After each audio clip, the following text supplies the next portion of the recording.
This might have been the most disappointing take on the Buu Saga I've played. Let me explain. Dragon Ball Z Kakarot up until this point has carried a genuine love for its world, care in the way it's handled its characters, its moments, and its storytelling through the gameplay. Even in the Cell Saga where key beats and memorable scenes were skipped entirely, there was still something there to feel, something made it worth remembering. But that same sentiment can't be shared here. Now throughout this series I've spent time breaking down each arc and how it lets you live in Dragon Ball, not just watch it. But from the very start of this tournament I was met with what felt like a wall of non-stop cutscenes. Now after a brief catch-up showing Trunks and Vegeta training, we learn that both Trunks and Goten have managed to transform into Super Saiyans, further driving home the idea that these kids represent Earth's next generation of protectors. But after that, we're immediately thrown into the tournament grounds. I had to double check with the manga because the game completely skips over the entire flight sequence where everyone travels together. For a second I thought maybe it was an anime only filler, but no, it was there in the source material, and here it's just completely gone. Now I get that for most players it's not a major moment. For longtime fans, that scene served as a reunion, a chance to breathe with these characters again, 7 years after the Cell games. And a ground rule was created here. Everyone agreed not to use Super Saiyan during the tournament to avoid attention. Thankfully, Goku's emotional reunion with his friends and family at the tournament grounds, the people who helped shape the man standing before them, is still here. And I'm genuinely glad that moment was treated with care. It's one of the scenes in the series you just don't rush. Wow, you guys sure have changed a bunch. How have you all been? Goku! It's good to have you back. Goku! Goku! Goku! Dad! Huh? Look, Goten, it's your father! Whoa! That's my son? Wow, he looks just like me! But what follows feels like a slap to the face of any fan of this arc. We're suddenly given control of Goten chasing Trunks around the tournament grounds, and for a moment I actually believe we'd get to play their match in the junior division.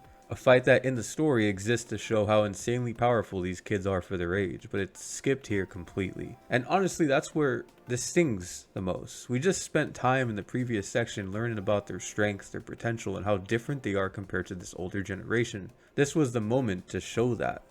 They could have easily trimmed a single side quest and given us that match, something small but meaningful, something that reminds us in this world that these stories are meant to be lived, not just watched. The next stretch of cutscene takes us through the Supreme Kai's mysterious introduction, from his quiet arrival among the cast to Piccolo forfeiting his match after sensing something far greater behind the calm stranger. It's here the truth begins to unfold as the Z fighters slowly realize who Shin really is. The Supreme Kai himself. We're told that Goku and Vegeta's match is taking place in the first round, but all the other fights that happen off screen. Maybe the developers didn't want to make models for the other fighters, which is fair, but it's strange considering how easily they could have filled those moments using anime references or even just some reused assets. Now after this, the story rushes straight to the conclusion of Vidal's match against Spopovich. Gohan's anger is on full display, and the animation does a good job of showing just how close he is to losing control. But emotionally, the moment doesn't hit as hard as it should be. We really don't spend any meaningful time with Videl during Gohan's high school arc outside of a short training session. Without that build-up, the connection between them feels underdeveloped, so when she's brutalized here, it's hard to feel what Gohan feels. That's it. I've had enough. That jerk's going down. Hey now.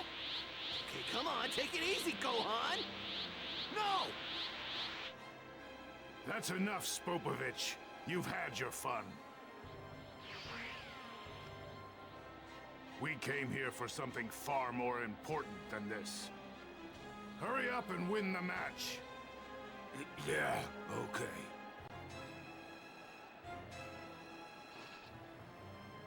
Ring out! Spopovich wins the match!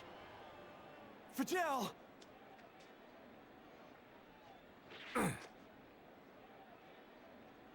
We got another time skip right after, jumping straight to Goku arriving to heal Videl with a sensu bean. And again, for a game that's built around letting us live through every moment, good or bad, it's strange how scenes like this keep getting skipped. It's not a huge moment in the manga either, but even a short cutscene showing Goku and Korin discussing this bad feeling about what's about to come would have added to the tension. A small sense of unease before everything starts to unravel. Now at least Gohan's Super Saiyan transformation during the tournament is still included. It's not as dynamic as I would have hoped for, but when Spopovich and Yamu ambush him, draining his energy to awaken Majin Buu, the scene generally looks great.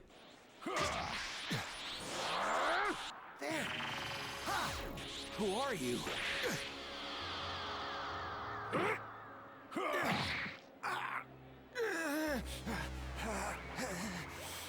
Now after the chaos, everyone agrees to chase down the two controlled warriors to uncover their plan. Vegeta, frustrated and burning with pride, mutters that their long-awaited rematch is close and you can feel it. His tone is obsessive. Goku promises they'll settle it soon, and the gang set off with the Supreme Kai. Along the way, Shin, now fully revealed as the Supreme Kai, explains everything. The dangers of Babidi's magic, the legend of Majin Buu, and what's truly at stake if this creature ever awakens again. The group finally arrive at Babidi's hideout, where they watch his followers harvesting energy to complete the ritual. That's when Deborah appears, the king of the demon realm, and just like in the other timeline, Kibito is obliterated instantly. Kibito! No! What the? Oh no!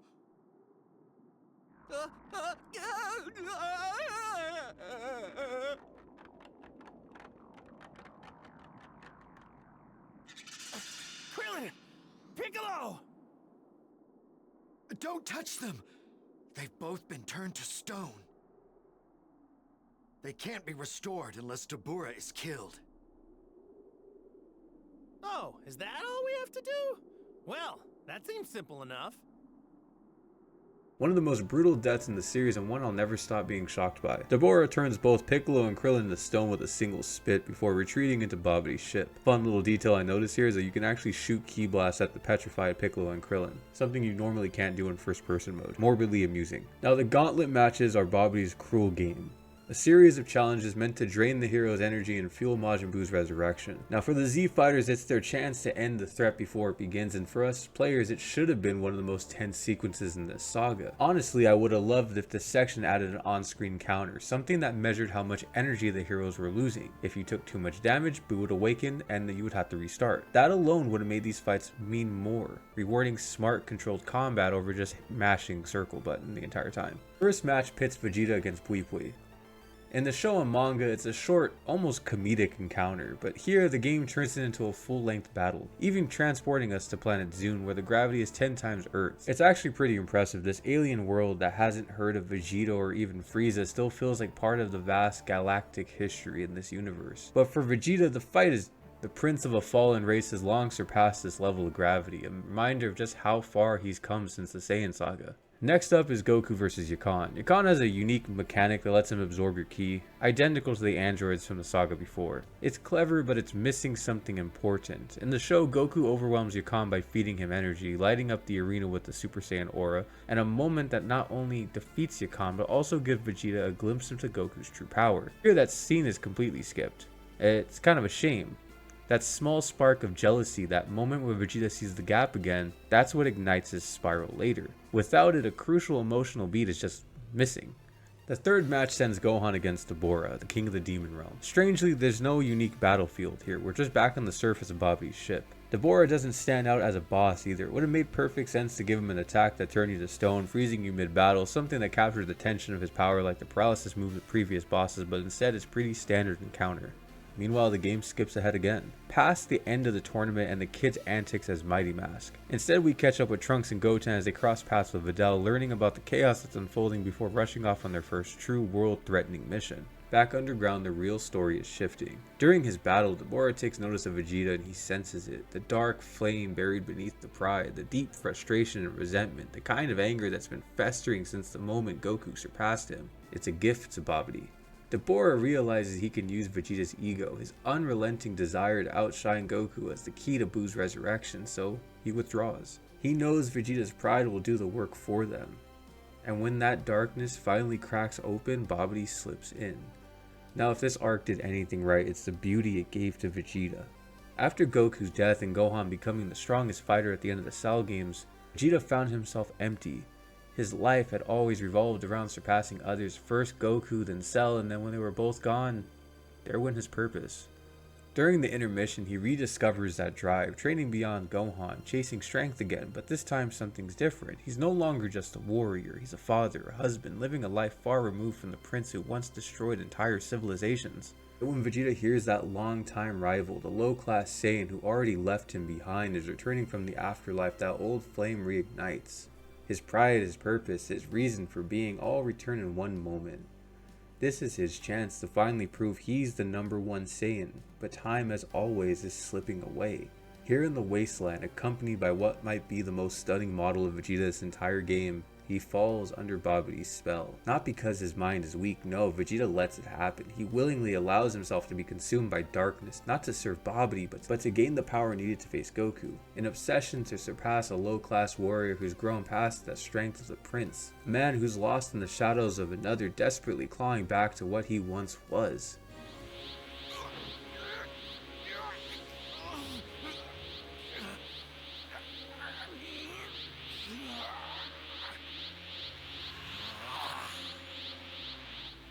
Vegeta! It's too late! Back at the tournament grounds, Vegeta does everything in his power to provoke Goku. Even in his own will, you can see the madness behind his eyes. He mimics the manga frame by frame, firing a blast at Goku, forcing him to dodge, then turning it on the crowd behind him, killing innocent people.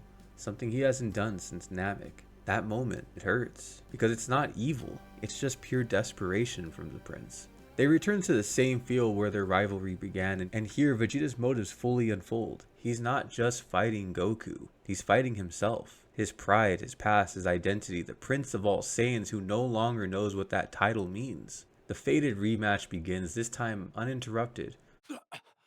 I refuse! The Supreme Kai can do whatever the hell he wants, as long as I get to fight Kakarot! What? I command you one more time! Obey me! Do it, Vegeta! I've already told you! All I care about is settling the score with Kakarot! Who do you think you're talking to? I am the proud Prince of Saiyans! I absolutely refuse to take orders from a little worm like you!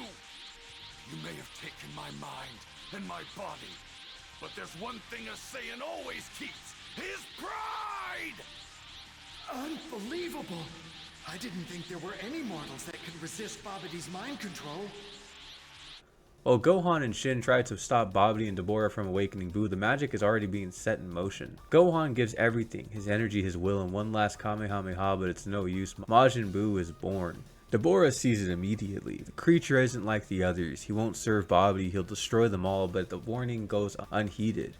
Dabura is turned to chocolate and the real nightmare begins. Goku and Vegeta stop their fight after sensing Buu's overwhelming energy. Goku begs him to wait to handle this together, but Vegeta's already made his choice. He knocks Goku out cold, knowing that this fight is his alone. Now I will say we do fight Majin Buu with Gohan before the fight with Vegeta, and I think that was a misstep. Saving Majin Buu's first boss fight for Vegeta would have made the emotional impact much longer lasting. The fight between Vegeta and Majin Buu begins. The game might have cut the final flash, it might have skipped Super Vegeta's transformation, it might have sped through these last two arcs faster than Goku's driving test, but they nailed this scene. Vegeta's final atonement. It's the culmination of everything his character has been building towards. His decision to sacrifice himself isn't shocking, it's beautifully transformative. For the first time, Vegeta acts in complete selflessness. All his life he's been driven by pride, rivalry, and the relentless need to stand above others. Every battle was about proving something to Goku, to the Saiyans, to himself. But here, in this final act, he chooses not to die for glory, but for love, for the family he's created, for the Earth he once despised. Detonates. Vegeta reflects on his life, his rivalry with Goku, and most importantly, on Bulma and Trunks, the people who unknowingly gave him the strength to change. When Trunks and Goten arrive on the battlefield, it feels fated, a final passing of the torch. For the first time, Vegeta embraces his son, not as a warrior, but as a father. Up until now, his affections for Trunks were buried beneath cold pride, hidden behind training and expectations. But in this moment, he lets it show. Facade drops and the man beneath the armor finally speaks. finally realizing that his family, the thing that he once dismissed as weakness, was his true strength all along. This goodbye, quiet and brief, is the culmination of that revelation, his love for Trunks, for Bulma, and for the life he built. It's what's giving meaning to his sacrifice here. He's not fighting for pride or for himself, he's fighting for them. And before he goes, he asks Piccolo one question. He'll see Goku in the afterlife. It's a rare glimpse of vulnerability for him. A part of him that still clings to the idea that that rivalry could continue beyond death, but when Piccolo tells him the truth. Take these two as far away from here as you can. I'm counting on you, Piccolo. You're prepared to die, aren't you?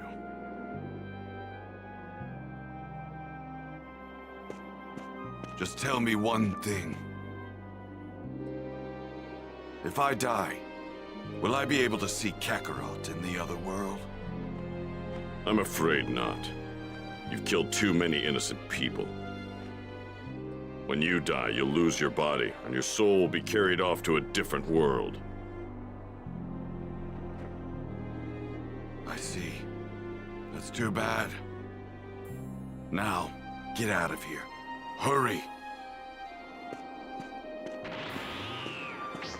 The silence that follows that sentence says everything. There's no heaven waiting for Vegeta, no eternal fight with his friends, no second chance. He's already been revived by the Dragon Balls once, and still, he smiles through it all. In one final burst of light, energy surging through him, washing over his body, his past, his sins, its cleansing fire, every planet he destroyed, every Namekian he slaughtered, every innocent life he took, all of it fades in one blinding glow. The proud prince of all Saiyans dies. Not in his own arrogance, but in peace. I finally know how to get rid of you. Once and for all. Hey! What in the world is Vegeta doing? He's gonna get himself killed! For the first time ever, he's finally fighting to protect someone other than himself. Throwing his life away to do it.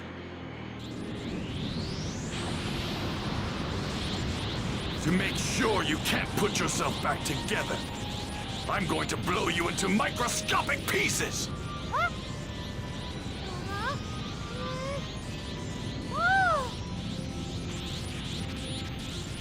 Farewell, Bulma, Trunks.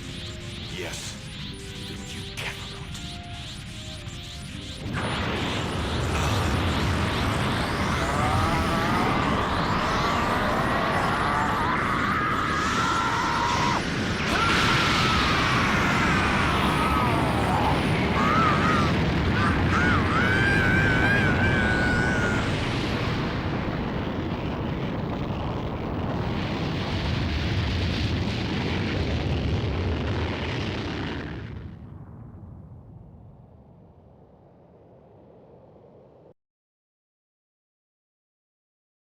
Hey, I was originally planning to cover the whole saga in one video, but honestly a two-parter just makes much more sense for me. If you're new here, don't forget to leave a like, drop a comment, and subscribe if you want to stick around as I revisit all the Dragon Ball games I missed growing up, and experience them for the first time right alongside everyone else. Getting to share my thoughts has been really fun.